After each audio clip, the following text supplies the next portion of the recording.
Hi, everybody. Welcome to the Flying Goat Farm podcast with your host, Lisa Check. It is podcast episode 4 today, and we're going to be talking about substituting farm yarns for commercial yarns. I want you to be the boss of your yarn.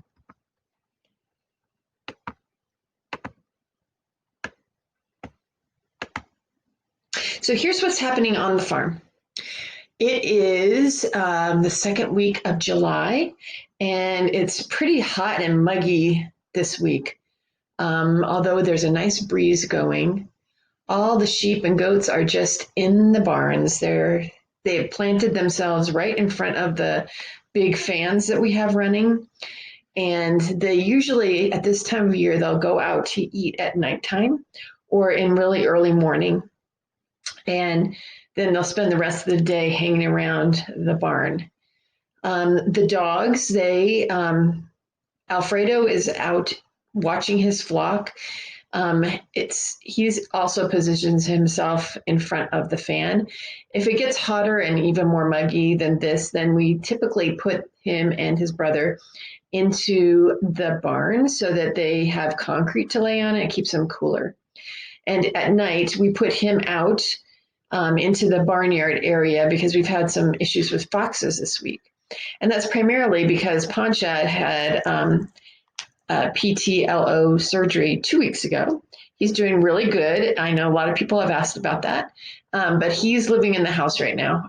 It's been an interesting transition, and it'll be interesting to see if we get him back in the barn, if he'll be in good enough shape to do that without injuring his other knee, because that would be bad. So today we're talking about substituting yarns for farm yarns. And this can be a real problem because farm yarns, like I've spoken about before in the podcast too, they are not always right on the correct standard yarn weight. So yes, why is there a problem? Aren't your yarns labeled? Yes, they're labeled. They're labeled with the closest standard yarn weight that they are, but they may behave differently than commercial yarns. Like we've talked about previously in these podcasts, the commercial yarns are made with very uniform product. They're made in giant factories. There is no possibility of any veg matter or any stray anything being in there. And so they are very, very consistent. And those big, large manufacturing factories, yarn factories, are the ones who have made those standard weights, right? They're the ones who have decided what is DK, what is fingering, what is lace. Since we use a small mill, because basically my clip is about 100 pounds a year of fleece, of wool fleece, and probably about 50 pounds of mohair. So it's not a lot. And so I have to use small mills to do the work. And the machines that are there, they do a fantastic job, especially if the person in charge is, very experienced. But the wool will tell you. The wool tells you what it wants to be, and if I want it to be a thinner yarn than what the wool says, then I'm going to get something that's overspun and scratchy. If I want the wool to be bulky, but the wool does not want to be spun that way, then it may be something that is very loosely plied, something that would pill a lot more, and something that's not going to be a good product for you. So that's why we don't always get the standard yarn weight directly on the head. The other reason is that those standard yarn weights, they're based on the grist, or what the diameter is of the yarn. And it's really a number line. It's a continuum. It's not, it's not like this is exactly what DK is. And if you look at some of these charts, they have ranges. For instance, a fingering weight yarn can have a wraps per inch of 19 to 22. That's a pretty big range. So, and a wraps per inch is taking the yarn, putting it around a ruler, around and around and around and around until it makes up the 1 inch mark on your ruler, or an inch mark on the ruler, and then counting how many times did you wrap that yarn. So, and a sport weight goes from 15 to 18 wraps per inch. A DK is 12 to 14 wraps per inch. A worsted is 9 to 11 wraps per inch. A bulky is 7 to 8 wraps per inch. And a super bulky is like less than 6 wraps per inch. And in the show notes, I'll put this chart that I'm looking at. And so it's a number line, it's a continuum. And so, for instance, I may have a yarn that is, let's say it's 11 or 12 wraps per inch, and you could say that that was a light worsted, or you could say it's a heavy DK. You know, it's right there on the cusp. And so it may not knit up exactly the way that a commercial DK, which is probably hitting that 13 wraps per inch right on the money every single time. So it's going to be a little bit heavier than that. Then it's going to knit up differently. So when you're looking at a pattern, when you're looking at gauge, when you're looking at the needles to use, it's going to be a little bit different. But it's not hard to figure this out. The substitutions are not hard, and I'm going to give you some little tricks. So there's a couple different ways that you can measure. I just said, wrapping your yarn around a ruler until it makes an inch and then counting. There's also these spinning tools that have marks on them or dents in them that you can actually lay your yarn into, that will say, oh, this is so many wraps per inch. If it fits into this groove, or if it fits into the white portion of this lucite, of this black and white lucite panel. And that's how you measure it. So why are we even talking about this? And mostly we're talking about it because of gauge. A pattern will always be giving you a gauge, and they will be giving you a size. And the only reason the only place that gauge is really important is when you're making some kind of garment that needs to fit somebody. And, we've all heard stories, or maybe we've done it ourselves, where, you spent all this time to make this sweater, and it's, the sleeves are a foot too long, and it just fits really poorly, and it doesn't look anything like the picture. And you follow the directions specifically. And that's because probably the gauge was off. And gauge is also really important when you have a limited amount of yarn. You want to make this thing, whatever, that even if that's a shawl that doesn't really need to fit, but you only have so much of this very precious yarn, and you want to make sure that you have enough. So that's the other reason, or the other place when gauge is important. And there are a couple different tools for you to use to measure gauge. There are ones that have an opening that looks like an L, where you can you count the rows and you count the stitches to find out what the gauge is. And there's also this cute kind of trapezoidal lucite one that actually you can also use to count your rows and your stitches. So why do I need to worry about substituting? And so basically it's because when you're looking at a sample, or when you're buying a pattern, you're looking at the drape and you're looking at the fit of that garment, and that's what's making you purchase the pattern. But you have some other yarn, and it could be a farm yarn, or it could be something that's in your stash that you don't even know. Maybe you lost the label even. And you, the garment, the way that it's going to look and the way that it's going to feel is dependent on the yarn weight or the yarn grist. It's going to depend on your gauge. And even in a way, it's going to be dependent on your mood. You know, if you're too stressed out, you might knit really, really tightly. And if you're really tired, you may knit very loosely.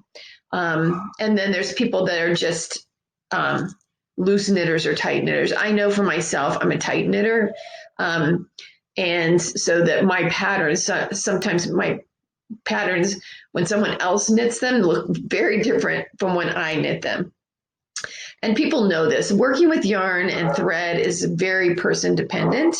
Like I said, it depends on where you're sitting. It depends on the mood you're in. It depends on your stress level.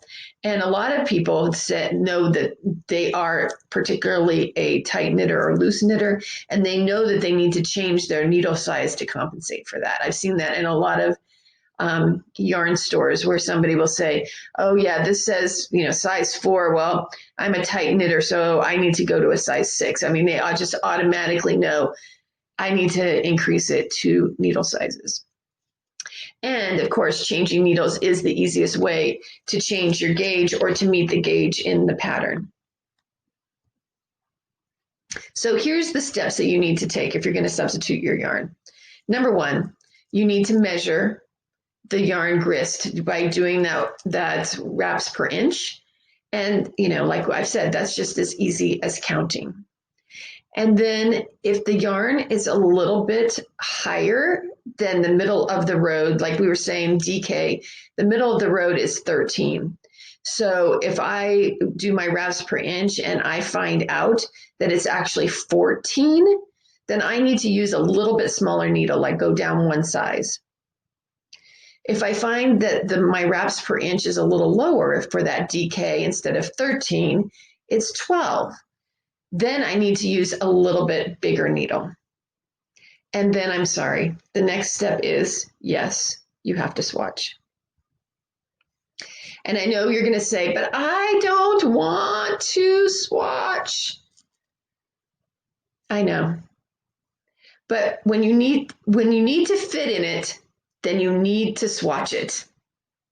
I was thinking of that famous quote, if it doesn't fit, you must acquit. So I was trying to think of something that would be kind of close to that. When you need to fit in it, you need to swatch it. And some people think that this, number 1, is a waste of time. Number 2, it's a waste of yarn. And here's some a different mindset for you that might help. Number 1, you can always use these as little cute coasters. You can have a whole bunch of different coasters. They can be presents, whatever. Or you can always unknit them and then use your yarn in that project, especially if you're in that situation that I mentioned before where you're worried that you may not have enough yarn to finish the project. So then just unknit it and then use it in your project. And I have some easier swatching techniques. I don't know, you might call them cheating. If you're going to do a shawl, so a shawl doesn't really need to fit, right? But you may be in that situation where you have the precious yarn that you want to make sure that you have enough of. So what you can do is start that shawl. Just start at the beginning and knit for about 3 or 4 inches. Then you can, number 1, you see if you like it. You can see if you like the weight of the fabric. Put your stitches onto scrap yarn and block it. And then you can see, does this match gauge? And am I going to be okay with the amount of yarn that I have? And do I like the way that the fabric is? Is it so tight that it feels like bulletproof vest and it wouldn't be comfortable to wear? Or does it feel like it's too loose or look like it's too loose and it's going to get caught on doorknobs or whatever, right? If you like it, then put it back on your needles and keep going. And if you don't like it, rip it out and change your needles. Go, one size smaller or one size bigger, and do that over again. And just because you blocked that little part is not going to really mess with what you're knitting. And you can just keep going. Now, if you're making something that fits, like a sweater, you're kind of in more of a bind. And so this is what I have done in that case, that I go ahead and start a sleeve. And I knit all the way through the ribbing, whatever that is. Usually it's a 2-inch ribbing, right? And then I knit another 2 to 4 inches above that. Again, put it on your scrap yarn and block that. Now it's a cuff, right? So block that cuff. And again, if you like it, and if it fits, the arm of the person, whether that's you or somebody that you're making it for, if it's not too big and floppy, or if it's not too tight, you can't even get your hand through it, put it back on those needles and keep going. You've met your swatch. But if you don't like it, you can take it out and redo it. Change the needle size. So those are kind of easier swatching techniques. They're something that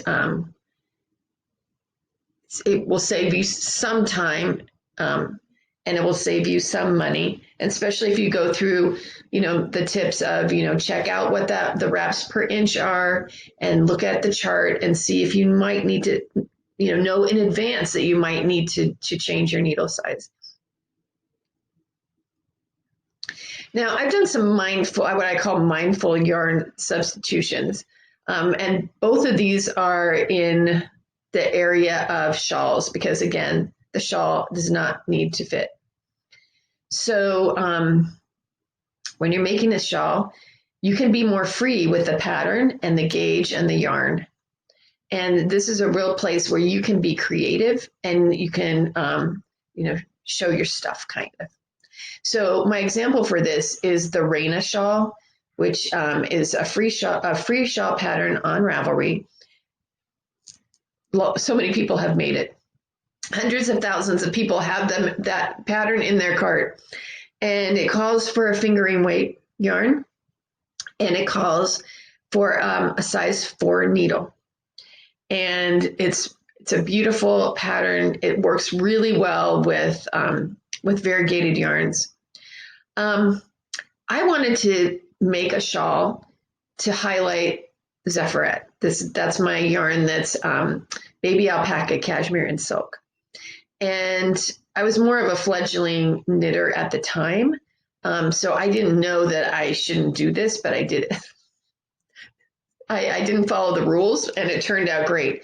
I knew I wanted to use 2 skeins, and that basically for economic reasons. Number one, the money I'm putting in for a sample, but number 2, I wanted to have a really nice shawl that people could make with only 2 skeins of Zephyret. And I knew it had to be really lacy in order to do that. And I knew that probably I wanted the lacy parts of it to be very big. So what I did was I substituted the needles. The pattern calls for size 4, like I said. I went to a size 10 needle. It is a beautiful shawl. Again, in the show notes, I will put a picture of it. It's made with variegated yarn. I even had enough that I could do a picot bind off. I think I ended up with maybe less than a yard left of the 2 skeins by doing that. Again, with this kind of a shawl, if you feel like you're running out of yarn, you don't have to do all the repeats either. So, keep those things in mind. When you're creating something, a shawl, a sweater, even if you're following a pattern, it doesn't mean that you have to follow it to the letter. In that way, it's kind of like cooking, but I'm not somebody that can follow a recipe either. I always have to change it. I always have to add something or take something away, but this worked out really well because I knew that I wanted to make the mesh part, the lace part really big. And so I went for it. I, changed that 6 needle sizes and it turned out lovely. And it has been, part of my store display, I want to say for at least 7 years. And it has held up really well. It hasn't stretched out or anything like that. It turned out really nice. I give you permission to change the pattern. My second example is the waiting for rain shawl. This is another one. This one is a paid pattern on Ravelry. But it's something that so many people have in their carts because it's just incredibly beautiful. It is a garter. It's a crescent-shaped shawl with garter, and then it has a beautiful lace pattern that's short rows of lace. It was way over my my comfort level or skill level. I actually had somebody else knit this for me because I just didn't think I could do that lace part without really messing it up. And I knew I wanted to highlight our worsted weight yarn that's made from our Cormo, our lively yarn. So again, in that case, I knew we would have to change the needle size because the pattern is written for fingering. I'm going all the way to a worsted weight, so I knew I would have to change the needle size. As it turned out, we went with the size that you would typically use for a worsted, and in a kind of fiddly way, what actually happened was when the person that knit this for me, Lida, I love her. She's a great knitter. So she, the parts that are garter, she used a size 9 needle. And then the parts that are lacy, she used the interchangeable needles and changed them to a size 10 so that it opens up the lace more. But the 9 gave it a better feel and a better texture of the fabric for when the pattern was doing the garter stitch. So, so many people say, well, they come into the booth, well, what needle should I use for this? And I always feel like I have to say, well, that depends. What are you making? And maybe it's because I didn't learn knitting as a kid. I taught it to myself, not that many years ago, less than 10 years ago. So I don't really follow the rules. And so, you don't, just because a yarn says on the label, use size 1 to 3 needles, it doesn't mean that that's what you have to use. That means that if you want a fabric that is sturdy and is something that would be something for socks, like the weight of a sock, then you should use a size 1 needle.